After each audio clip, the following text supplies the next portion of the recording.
Hello friends, this is KMAC Super Skill for Driving Learning and Growth to Engineering. Today we will discuss energy performance assessment of air compressor. How much power is consumed during running of compressor and how efficient is your compressor. So let's start the presentation. The compressed air system is not only an energy intensive utility but also one of the least energy efficient. Over a period of time, both performance of compressor and compressed air system reduces drastically. The causes are many such as poor maintenance, wear and tear, air leakage, losses, etc. All these lead to additional compressor installation leading to more inefficiencies. A periodic performance assessment is essential to minimize the cost of compressed air. You will wonder that a loss from a single hole of 1 by 8 inch air leak at 100 psi can cost your facility over $2,500 or 2,12,500 per year in wasted energy. Testing code and purpose of the performance test. For testing reciprocating air compressors, key international standards include ISO 1217 for acceptance and performance testing, ISO 20816-8 for vibrations, and ISO 8573 for compressed air quality. In India, the primary standard is IS 5456, which references ISO 1217 for test methodology. To find out actual free air delivery of the compressor, isothermal power required, volumetric efficiency, specific power requirement, the actual performance of the plant is to be compared with design/standard values for assessing the plant energy efficiency. Performance terms and definitions. Compressor ratio equal to absolute discharge pressure of last stage divided by absolute intake pressure. Isothermal power, it is the least pressure required to compress the air, assuming isothermal condition. Isothermal efficiency, the ratio of isothermal power to shaft power. Volumetric efficiency, the ratio of free air delivered to compressor swept volume. Specific power requirement, the ratio of power consumption in kilowatt to the volume delivered at ambient condition. Field testing, measurement of free air delivery FAD by nozzle method. So what is the principle? If a specially shaped nozzle discharge air to the atmosphere from a receiver, getting its supply from a compressor, sonic flow conditions set in at the nozzle throat for a particular ratio of upstream pressure, hence receiver, to the downstream pressure which is atmospheric, Mach number equals to 1. And the pressure in the receiver is kept constant for a reasonable interval of time, the airflow output of the compressor is equal to that of the nozzle and can be calculated from the known characteristics of the nozzle. Here you can see the arrangement of test equipment, means test arrangement for measurement of compressed air flow. So you can see in the picture that this is air receiver and in this is air compressor. So air compressor is sucking air through filter. Here pressure gauge and temperature gauge is installed in the section of the compressor. Compressor is discharging air to the air receiver. Here a pressure gauge is installed P2 and then this air is going through a throttle valve. This valve. Here one bypass valve is also there. Then it goes flow straightener and then there is a temperature gauge T3 and a pressure gauge P3 in the nozzle. Upstream and downstream two pressure gauges are installed P3 and P4 and then this air goes to the discharge air compressor. Three devices, psychrometer, tachometer, stroboscope or electrical demand analyzer are used. Psychrometer will be used the wet valve dry valve temperature. Tachometer will be used to measure the speed of the machine compressor, motor RPM, pressure RPM, and electrical demand analyzer will actual power input to the compressor shall be taken from electrical demand measurement. Nozzle sizes. The following sizes of nozzles are recommended for the range of capacities indicated below. Flow nozzles. Flow nozzle with profile as desired in IS 10431-1994 and dimensions are given here. For a 6 mm nozzle, capacity of 3 to 9 meter cube per hour. For 10 mm nozzle, capacity of compressor should be 9 to 30 meter cube per hour. For 16 mm nozzle, capacity should be 27 to 90 meter cube per hour, and so on. So accordingly, nozzles can be used as per the capacity of the compressor. Measurement and duration of the test. The compressor is started with the air from the receiver discharging to the atmosphere through the flow nozzle. It should be ensured that the pressure drop through the throttle valve should be equal to or twice the pressure beyond the throttle. After the system is stabilized, the following measurements are carried out. Receiver pressure will be measured. Pressure and temperature before the nozzle shall be taken. Pressure drop across the nozzle shall be measured. Speed of the compressor RPM shall be measured. Kilowatt hour and amperes drawn by the compressor shall be measured. The above readings are taken for the 40%, 60%, 100% and 110% of the discharge pressure values. Measuring instruments required for the test. You can see some pictures of tachometer and psychrometer. Thermometer or thermocouple for measurement of temperatures. Pressure gauge or manometers for measurement of pressure. Differential pressure gauge or manometers. Standard nozzle as per Bureau of Energy Efficiency. Psychrometer. A psychrometer is a device for measuring air humidity. It does so by measuring the temperature difference between a dry thermometer bulb and a wet thermometer bulb that has lost some moisture due to evaporation. Tachometer, stroboscope, a handheld device that can measure rotational speed RPM and analyze motion in a non-contact. Electrical demand analyzer shall be used to measure the input power to the compression. Calculation procedure for nozzle method. Free air delivered QF equal to A into pi into D square by 4 into T1 by P1 into bracket 2 P3 minus P4 bracket close bracket small bracket P3 into RA bracket close by divided by T3 bracket to the power 1 by 2 in meter cube per second. The free air delivered shall be measured in meter cube per second. In this formula, K is a flow coefficient as per IS, D is a nozzle diameter in meters, T1 absolute internal temperature in Kelvin, P1 absolute inlet pressure kg per centimeter square, P3 absolute pressure before nozzle kg per centimeter square gives, T3 absolute temperature before nozzle degree Kelvin, RA gas constant for air 287.1 joule per kg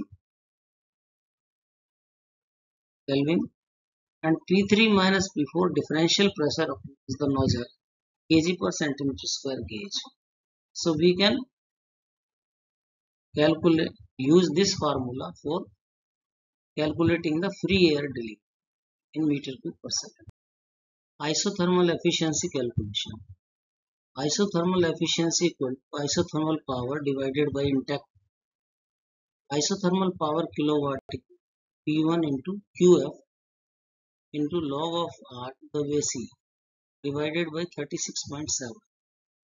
P1 equal to absolute intact pressure kg per centimeter square.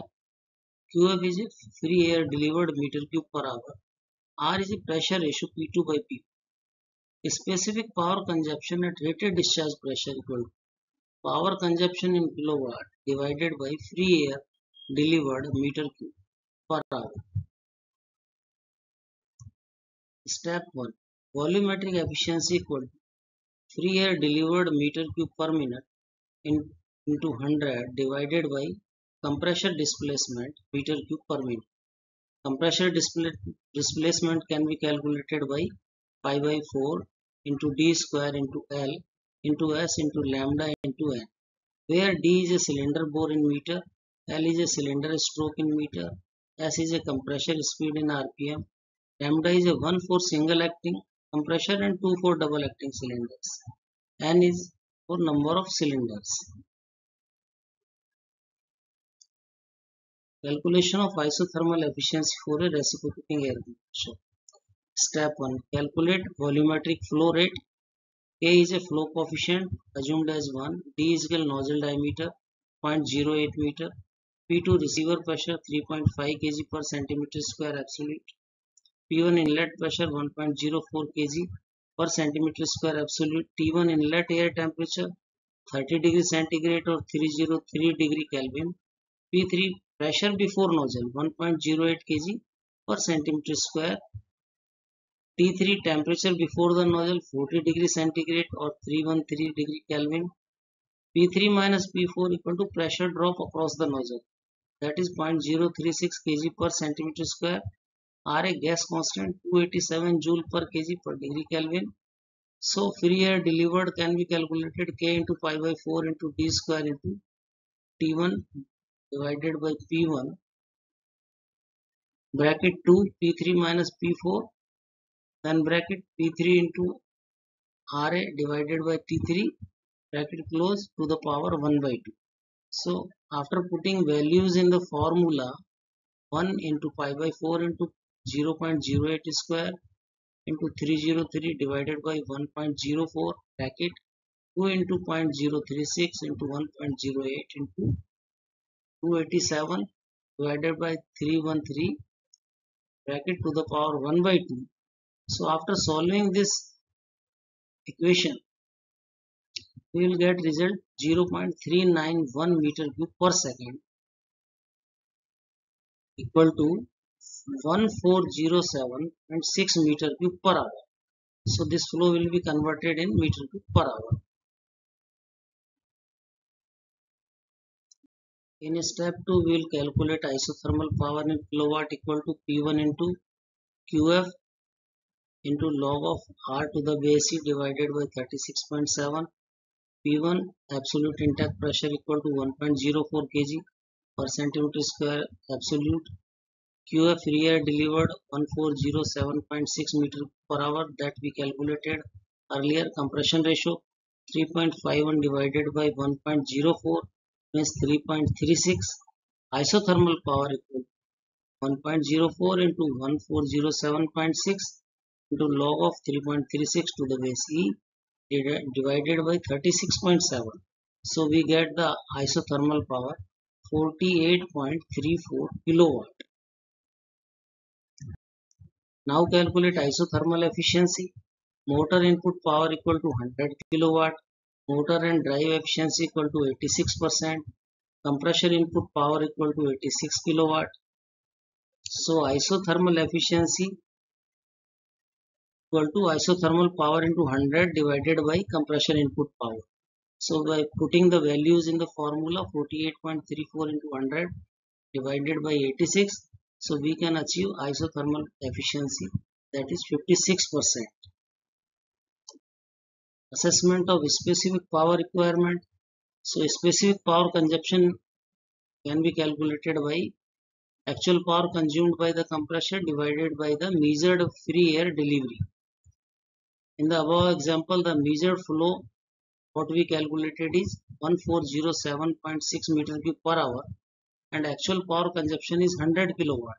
So specific power requirement equal to 100 divided by 1407.6 and then we achieve this 0.071 kilowatt per meter per hour, that is a specific power consumption. Another method is a measurement of free air delivery by pump up method. Another way of determining the free air delivery of the compressor is by pump up method, also known as receiver filling method. Although this is a less accurate, this can be adopted where the elaborate nozzle method is difficult to be deployed. The pump up method is based on the ideal gas law and the relationship between pressure, volume and temperature. The principle is that if you know the exact volume of an air receiver and the atmospheric pressure, you can measure the time it takes for the compressor to raise the pressure inside the tank by a specific amount. This allows you to calculate the volume of free air the compressor delivered into the tank over that time period. Simple method of capacity assessment in shop floor. Isolate the compressor along with its individual receiver being taken for the test from main compressed air system by tightly closing the isolation valve or blanking it, thus closing the receiver outlet. Open water drain valve and drain out water fully and empty the receiver and the pipelines. Make sure that water trap line is tightly closed once again to start the test. Start the compressor and activate the stopwatch. We have to measure the time, not the time taken to attain the normal operation pressure P2 in the receiver from initial pressure P1. Calculate the capacity as per the formula given below. So actual free air discharge Q equal to P2 minus P1 upon P0 into V by T normal meter cube per minute. P2 equal to final pressure after filling kg per centimeter square absolute. P1 initial pressure kg per centimeter square absolute after bleeding. P0 atmospheric kg per centimeter square absolute. V is equal to storage volume in meter, which includes receiver, aftercooler and delivery piping. T equal to time taken to the pressure to P2 in minutes. Actual free air discharge. The above equation is relevant where the compressed air temperature is same as the ambient temperature. Perfect isothermal compression. In case the actual compressed air temperature at discharge, say T2 degree centigrade, is higher than ambient air temperature, say T1 degree centigrade, as is usual case, the free air delivery is to be corrected by a factor 273 plus T1 divided by 273 plus T2. For example, an instrument air compressor capacity test gave the following result. Assume the final compressed air temperature is same as the ambient temperature. So you have to comment on this. Piston displacement equal to 16.88 meter cube per minute. Theoretical compressor capacity 14.75 meter cube per minute at the rate 7 kg per centimeter square. Compressor rated RPM 750 equal to motor rated RPM 1445. Receiver volume 7.79 meter cube. Additional hold up volume, that is pipe or water cooler etc. is 0.4974 meter cube. Total volume equal to 8.32 meter cube. Initial pressure P1 equal to 0.5 kg per centimeter square. Final pressure P2 is equal to 7.03 kg per centimeter square. Atmospheric pressure P0 equal to 1.026 kg per centimeter square absolute. Time taken to build up pressure from P1 to P2 equal to 4.021 minute. So compressor output meter cube per minute equal to P2 minus P1 divided by atmospheric pressure into pump up time into total volume. So we can put this in formula here. 7.03 minus 0.5 into 8.32 divided by 1.026 into 4.021 equal to 13.17 meter per minute. So capacity shortfall with respect to 14.75 meter cube per minute. The rating is 1.577 meter cube per minute. That is 10.69% short, which indicate compressor performance needs to be investigated further. Some questions are given for tutorial. First, what is meant by free air delivery? Second question, describe the method of estimating flow by nozzle method. Describe the method of estimating flow by pump-up method. Define the term isothermal efficiency and explain its significance. Define the term volumetric efficiency and explain its significance. How is a specific power requirement calculated? So you can